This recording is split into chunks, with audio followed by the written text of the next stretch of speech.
यही कहा जा रहा है कि सरकार बनेगी, हालांकि अब कुछ चेहरा साफ होना शुरू हुआ है। और इस बार पंजशीर पर जो हमला हुआ उसमें पाकिस्तानी फौज के इस्तेमाल की भी खबर है। इसे अब तक के सबसे जोरदार हमलों में एक बताया गया है और तालिबान ने तो दावा कर दिया है कि पूरे अफगानिस्तान पर अब तालिबान का कब्जा हो चुका है। एनआरएफ का दावा है कि पंजशीर पर तालिबान के कब्जे की खबरें झूठी हैं। एनआरएफ ने जो थ्योरी बताई उसे भी समझते हैं।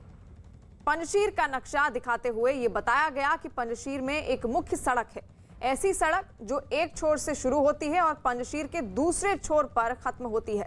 इस मुख्य सड़क पर तालिबान जमे हुए हैं। चारों तरफ पहाड़ियां हैं, लेकिन उन पहाड़ियों के बीच कुछ छोटी छोटी सड़कें और भी हैं जो इसी मुख्य सड़क से मिलती हैं। इस मुख्य सड़क पर पंजशीर के गवर्नर का घर और दफ्तर भी है, जिस पर तालिबान ने अब कब्जा करने का दावा किया है। एनआरएफ भी इस बात को मान रहे हैं कि गवर्नर के घर पर तालिबान का कब्जा हो चुका है। वो ये भी मान रहे हैं कि मुख्य सड़क पर तालिबान जमे हुए हैं, लेकिन आगे की बात यह है कि गवर्नर का दफ्तर कुछ दिनों से खाली पड़ी इमारत थी और मुख्य सड़क से अंदर आने के सभी रास्ते एनआरएफ के कब्जे में हैं। मतलब एनआरएफ का कहना यह है कि एक खाली सड़क और एक खाली इमारत पर कब्जा करने से पंजशीर पर कब्जा नहीं हो जाता। दावे के मुताबिक एनआरएफ के लड़ाके पंजशीर की सभी पहाड़ियों पर और मुख्य सड़क से निकलने वाली सभी दूसरी सड़कों पर मौजूद हैं और उनकी ही भाषा में कहें तो रणनीतिक तौर पर जो अहम जगहें हैं उन पर अभी भी तालिबान नहीं पहुंच पाए हैं।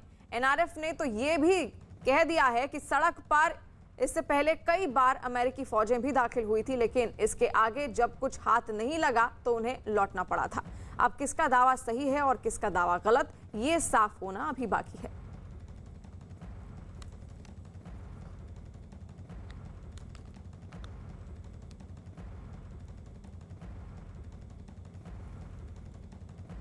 एक तरफ तालिबान अफगानिस्तान में सरकार बनाने की तैयारी में है, तो वहीं दूसरी तरफ वहां अलग अलग इलाकों में तालिबान सरकार का विरोध भी शुरू हो गया है। अफगानिस्तान के बल्ख प्रांत में तो तालिबान के विरोध में महिलाओं ने मोर्चा खोल दिया है। तालिबान के खिलाफ आवाज बुलंद करते हुए महिलाएं शहर की सड़कों पर उतर आई हैं और तालिबान के खिलाफ जमकर नारेबाजी की। यही नहीं, महिलाओं ने विरोध प्रदर्शन कर तालिबान की सरकार में महिलाओं के हिस्सेदारी की भी मांग की है। यानी कि अब साफ है कि सरकार बनने से पहले ही किस तरह विरोध प्रदर्शन शुरू हो गया है तालिबान के खिलाफ। और जिस तरह से तालिबान ने कल ये दावा किया कि उसने पंजशीर पर कब्जा कर लिया है, उसके बाद से खबरें ये भी हैं कि पंजशीर में जो लोग मौजूद हैं उनको अब परेशान कर रहे हैं तालिबान, और इसी के विरोध में अब महिलाएं सड़कों पर उतर आई हैं। और इस वक्त की बड़ी खबर आ रही है पाकिस्तान की एक बड़ी साजिश से जुड़ी हुई। न्यूज़ 18 के संदीप बोल की खबर है कि पाकिस्तान की खुफिया एजेंसी आईएसआई बड़ी तादाद में कश्मीरी लड़कों को भड़काकर उन्हें आतंकी संगठनों से जोड़ने की कोशिश में जुटी है। बताया जा रहा है कि पिछले 2 महीनों में कई कश्मीरी लड़कों को ऑनलाइन भड़काकर उन्हें आतंकी संगठन से जोड़ा भी गया। भारत की सुरक्षा एजेंसियों को इस बात की भी आशंका है कि आईएस खुरासान, लश्कर और जैश आतंकी संगठन इस काम में आईएसआई की मदद भी कर रहे हैं। यानी कि बड़ी साजिश। देखिए किस तरह कश्मीरी लड़कों को अब भड़काया जा रहा है। जो वहां पर युवा मौजूद हैं कश्मीर में, उनको भारत के खिलाफ किस तरह भड़काने की साजिश नाकाम हुई।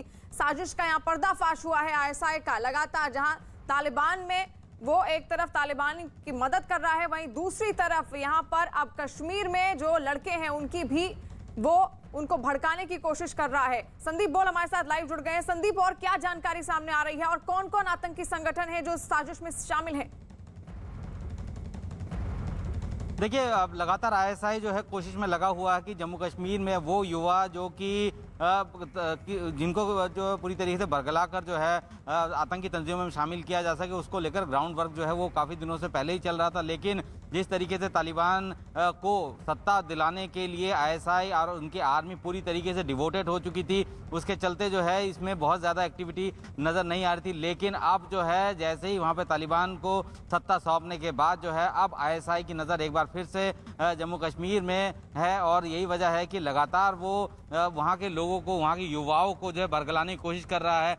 ऑनलाइन के ज़रिए सबसे ज़्यादा जो है रिक्रूटमेंट की खबरें आ रही हैं कि ऑनलाइन में, जैसे कि ऑनलाइन टाउन हॉल जो होते हैं उनमें भी जो है कश्मीर के युवाओं को जोड़ा जा रहा है और उनको जो है ब्रेन वॉश करके उन्हें आतंकी तंजीमों में शामिल किया जा रहा है। अगर 31 मई तक की अगर बात करें तो तकरीबन 80 ऐसे युवा हैं जिनके आतंकी तंजीमों में शामिल होने की खबरें आई हैं। तो अब पिछले 2 महीने में और भी इसकी उम्मीदें हैं कि आशंका है कि ये बड़े होंगे। इनकी सबसे बड़ी दिक्कत ये है कि जम्मू कश्मीर में जो आतंकी ये लोग रिक्रूट करते हैं उनको ट्रेनिंग नहीं होती है और वो किसी भी छोटी एक्टिविटी करते वक्त जो है किसी एनकाउंटर में जो है उनको ढेर कर दिया जाता है। लेकिन अब इनके पास, पाकिस्तान के पास, आईएसआई के पास वो लड़ाके हैं जैश लश्कर के, जो कि अब तक तालिबान के साथ मिलकर लड़ रहे थे। अब उनके पास वहां कोई काम नहीं बचा है, तो लिहाजा उनको अब भर भर के बसों में पीओके के पास लाया जा रहा है। यानी कि बड़ी साजिश यहाँ पर बिल्कुल पीओके तक उनको पहुंचाने की कोशिश की जा रही है और अलग अलग तरीके से उनका